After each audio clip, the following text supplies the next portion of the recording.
What's up everybody, Michael here. Welcome back to another video. So today we're going to be talking about earning money on every stock you invest in and the 5 best practices for investing. So you're not going to earn money on every single stock you invest in, but these 5 practices will help you grow your portfolio overall. So the first is to take advantage of time. When you're investing, the real potential in earning money comes from investing in the long term, not just investing in the short term, trying to make quick gains, trying to time the market. It's much better to invest in companies that you think will do well in 50, 75 years from now, companies that you use, you like, and things that you still think will be around a long time from now, because then you don't have to worry at all about your investments. And with compound interest, the way it works is you start to earn money on your money. So over time, you'll earn 7% on 7%, and it'll just keep exponentially growing, which is great. One example of this is if you invest $1,000 at 20 years old, and you earn 8% every single year on this investment, you'll have right around $47,000 in 50 years when you're 70. So that's pretty good. So average return on the market for the last 100 years has been 10%. So this is a little more conservative. That was with 8% example. But our second thing we're going to go over is to continually invest on a regular basis. Don't just invest once when you're 20, like our example before. Invest every single year.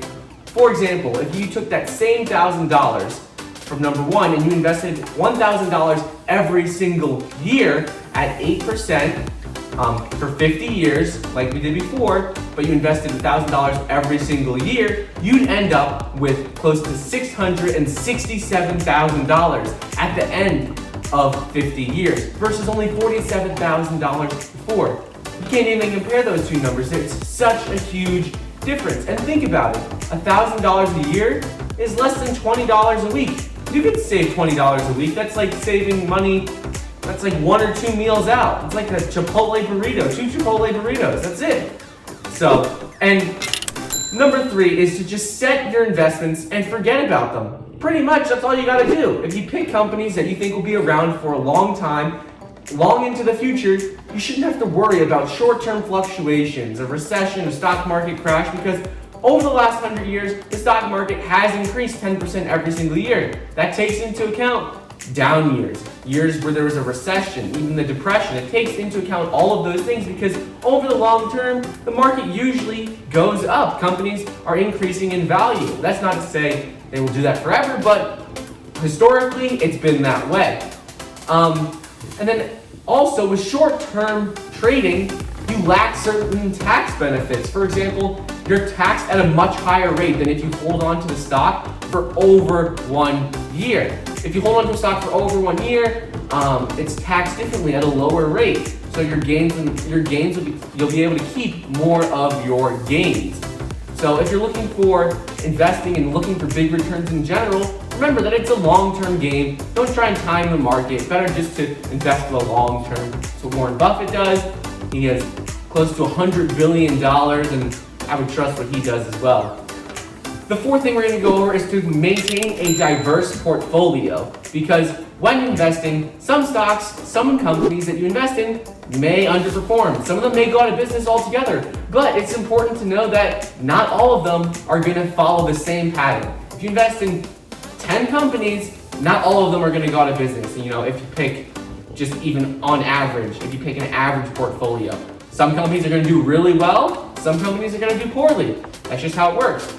So, by keeping a diverse portfolio, investing in different sectors, different industries, you'll be able to mitigate your risk, bring down your risk a little bit, and it'll be a much safer investment because some years the tech sector might be doing really well and the consumer products and household items might be doing really poorly. So, if you have both of them, they'll sort of balance out. You'll continually be able to go up and grow your portfolio because in reality, not all industries will succeed and fail at the same time.